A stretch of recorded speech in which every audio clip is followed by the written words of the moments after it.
Hey everybody, I'm back. I know it's been a while. I apologize. I've been busy a little bit, but I have found some time to make another tutorial. And I've been getting more comments and DMs to make one. And there have been quite a few suggestions on which one I do a tutorial on, but this photo here is one that people asked about a while ago, so I thought I would start with this one and then try to catch up, hopefully, and do tutorials on ones that people have been more recently asking about. So those will come eventually. Hopefully this one is at least interesting enough, because I think this one has a fair amount of tips that I carry over in a lot of my other pictures. So I think it should be helpful for people who've been asking for tutorials. Um, so let's start off with the beginning, obviously. Here it is. This is just straight out of the camera. I haven't touched it at all. I took it coming up to a year ago, which is, I guess, 10 months about. Still crazy to think. Feels like I just took this shot yesterday. Time is flying.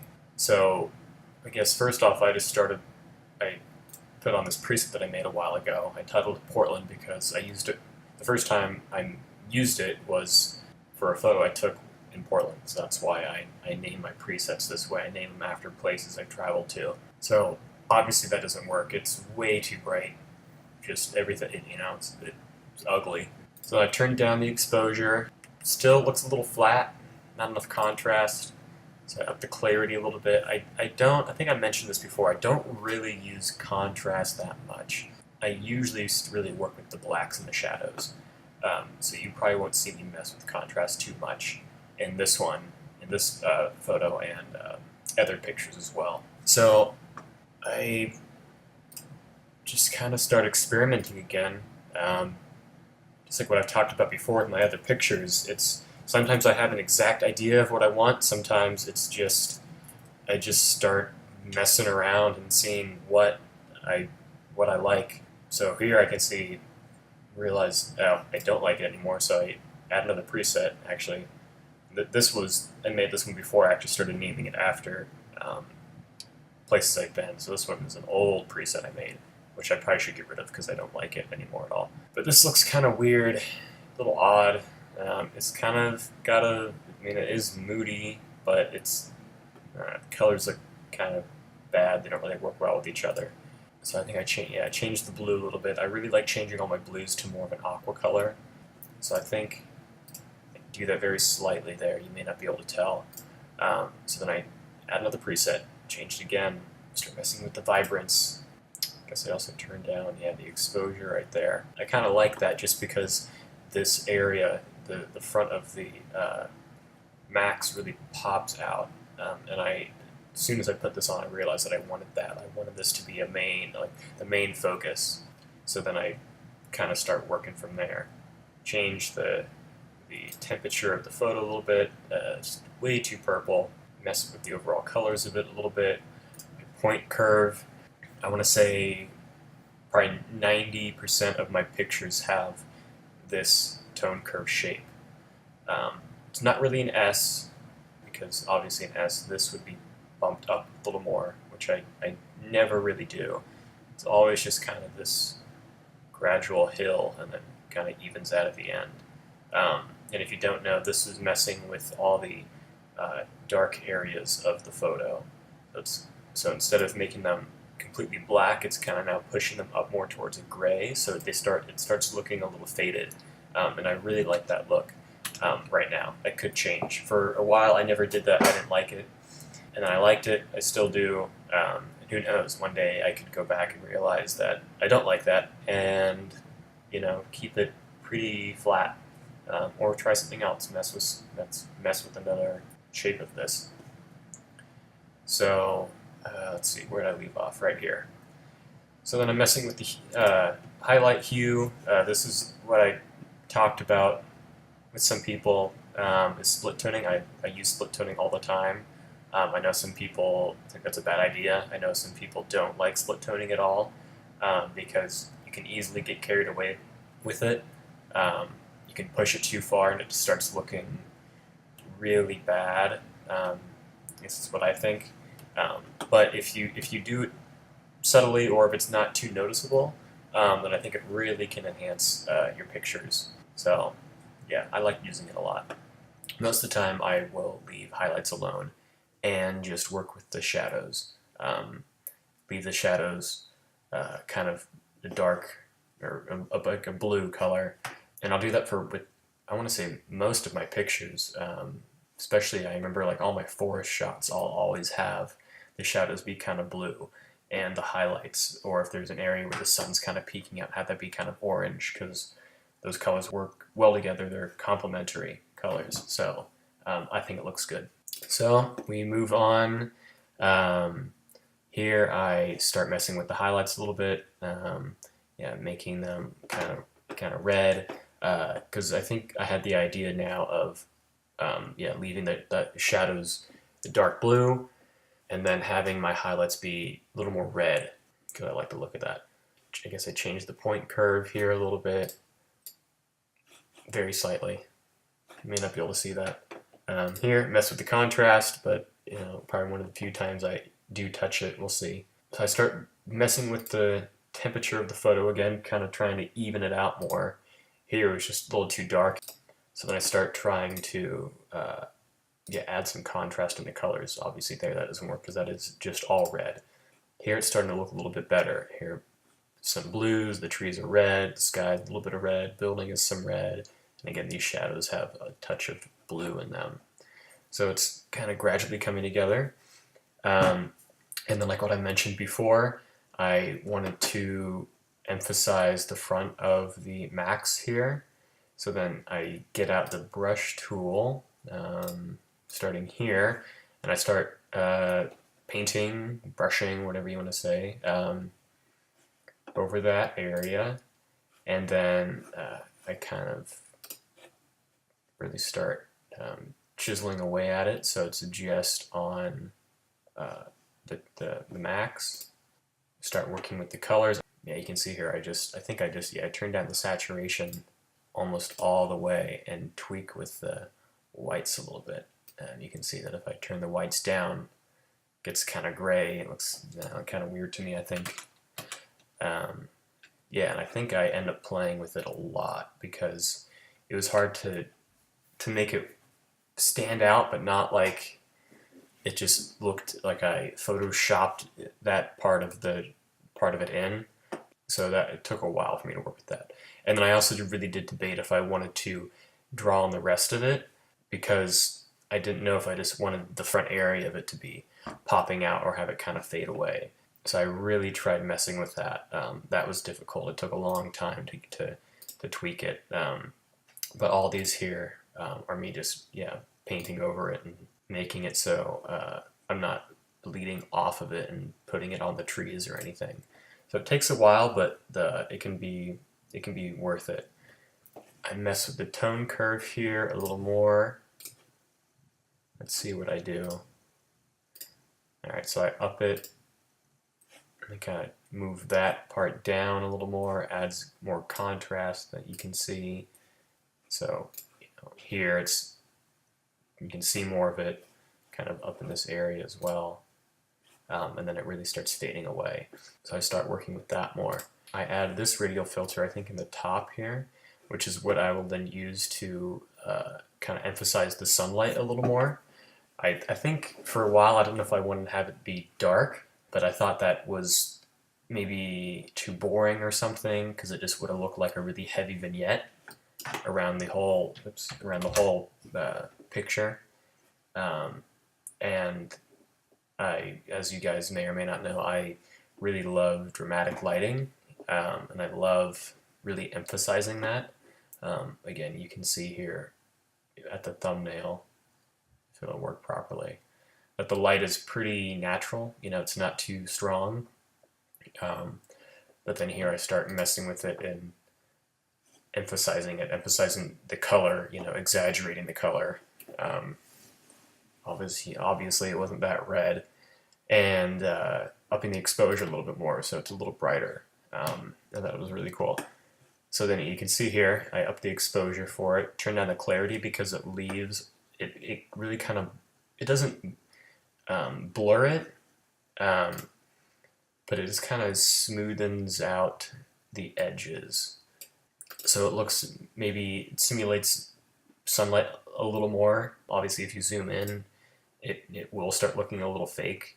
But I like how it looks. And turn down the dehaze because then it adds, it kind of does up the exposure of the blacks, and it does make it makes it a little more realistic, look a little more realistic too, because it does start working, I think, from the inside out. So you can see it starts looking more natural, like light, as opposed to just upping the blacks.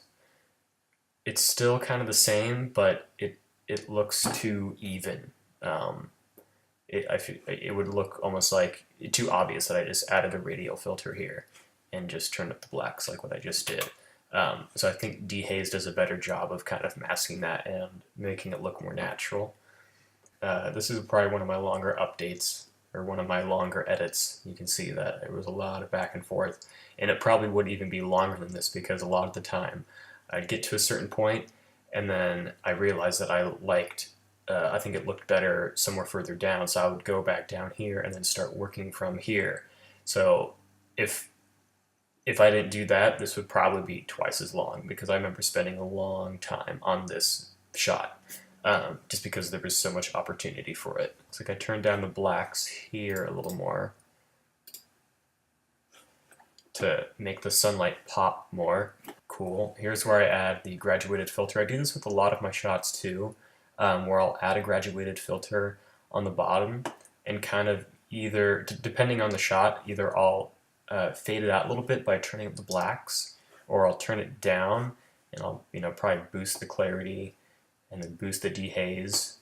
And then for my road shots, with the yellow line in the center, I'll probably do the same. Maybe I'll turn up the blacks, turn down the shadows, up the exposure, and up the clarity. So, and then up the highlights and some whites as well. So that yellow color really pops. But for this one, looks like what I do is I turn down the blacks, so it's more blue here. Because I'm turning down the blacks, I'm of course adding more dark tones to the shot, which in turn makes them blue because for my split toning, I told my shadows to have that blue color. So it looks like I kind of go back up a little bit. Let's see. Oh, I see. I up the temperature a touch. Maybe I try to mimic the sunlight was shining onto the road, because it would reflect some of the light. It would probably be a little bit red. I don't know if I end up keeping that or not. Here I don't. So sometimes I just try to go for a little bit of realism, not having the colors, or not having how light would react with each other be totally fake. Sometimes I kind of like going for the realistic effect, or as realistic as you can get with these kinds of shots, because obviously this is very fake.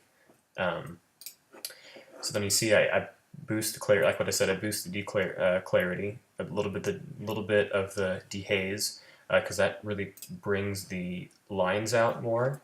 You can see here, I mean, they're still pretty prominent just because, they're the white on the black, but then by boosting the clarity, you see they pop a little more.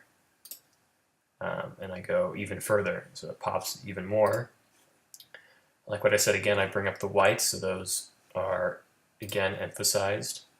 I turn down the highlights here. Probably that was to turn down some of the, it kind of gets darker a little more there, and kind of in these areas of the shot, just because I didn't think they were that important. I wanted these lines to be a big focus too, to kind of be leading lines, leading you back into the shot. Alright, turn it back up, turn the shadows, which kind of turns down the highlighted areas again. up the shadows a little bit. This is what I do all the time. It's so much back and forth because it's important to do that because it's just experimentation. If you just kind of, keep going at it, not even really looking back at what you've done previously, it may not be as good of a shot or good of an edit as you can make it. So that's kind of what I'm doing here. I'm going back and forth, experimenting and seeing what I like. I think this shot I had on here for quite a while. Let's see. I took it on the 19th of November last year. I didn't export it until January.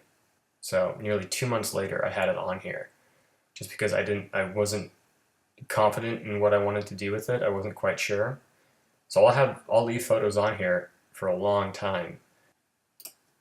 Yeah, so all this back and forth, I add more blues to it again. I really up the, I think I have the exposure for that. Up the blacks a touch. I duplicated it. Moved it around. And I even added more clarity, I think because I maxed out on the clarity for the previous one. I couldn't go any further, I decided to add more. Blur it out even more. I think this is where I then cut it down because I didn't think it looked that realistic, where the light was bleeding like around the building. You can see before it was, all over here. If I add the red, this shows what area the photo is being affected by it. And I cut it all out.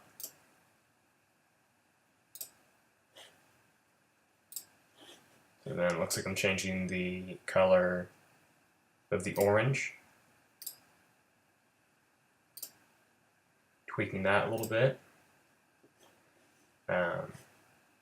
Looks like I added more saturation.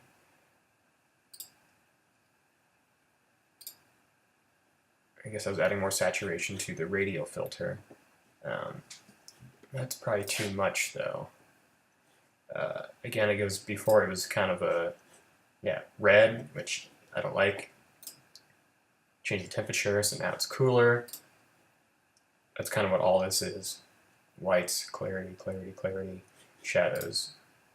I think I was just tweaking with this again. Because, again, like what I said, wanted to have it fit. I wanted to have it stand out. Did not look just so fake or just like it just didn't mesh with the rest of the picture at all. So that was really difficult to do. It was also difficult to figure out how much I wanted it to fade back. Mess with that a lot. I think here I'm still working with the radial filter. Oh, I had another one over here, messing with this area of the shot.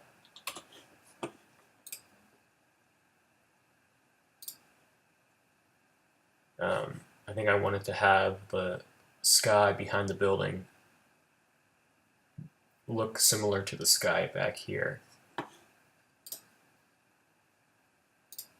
Subtle adjustments again. Yeah, you can see here how that is pretty visible. I think I wanted to remove that. I probably could have done that in Photoshop.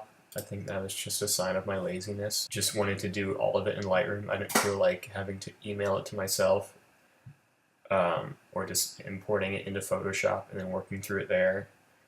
So you could do that in Photoshop easily. But it looks like I got rid of it. I think I did a decent job. It's pretty good. You can see it kind of, but again, not that noticeable. Now here, I can't remember if I finished the picture by simulating those lights being on or not. No, I think I got rid of that. But I think I had the idea of making it look like these lights were on.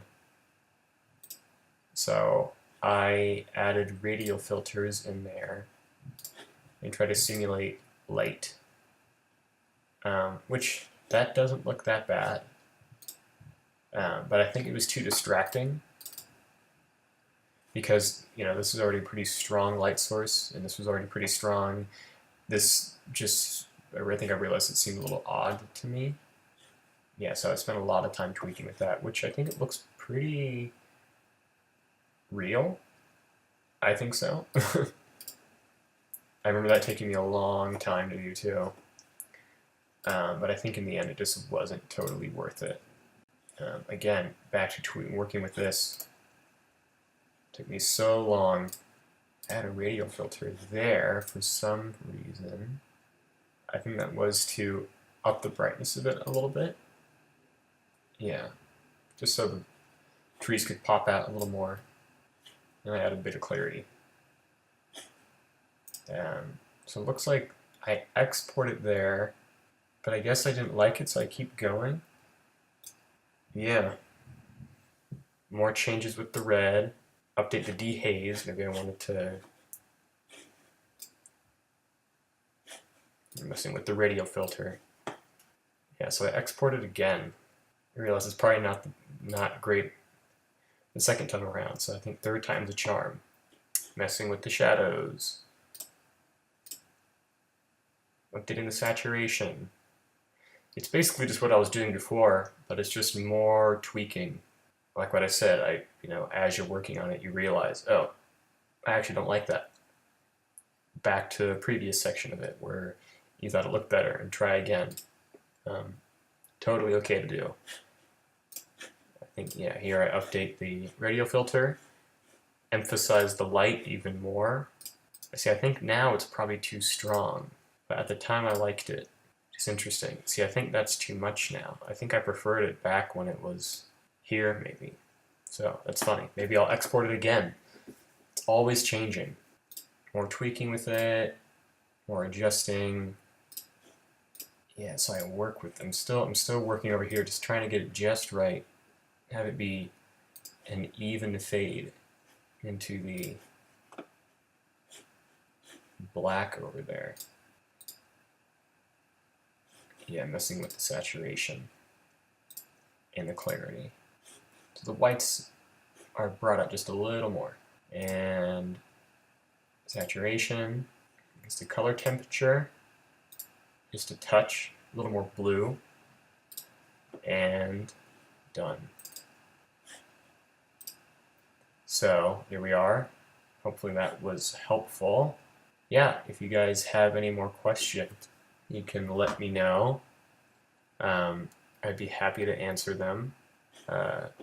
Hopefully this made sense. I haven't gotten a lot of feedback as to how to properly do these tutorials. If you guys would like to, maybe one day I can record myself editing a picture from scratch so you guys can see exactly how I go about it, not just talking about it. But yeah, so hopefully this was helpful. You can talk to me on Instagram. You can ask me questions there. You can ask them in the comments. I have my email on my Instagram. I have my phone number on my Instagram. I mean, there's so many ways to contact me. However you want to do it, feel free. All right, thank you guys for watching, and I'll see you guys in the next one.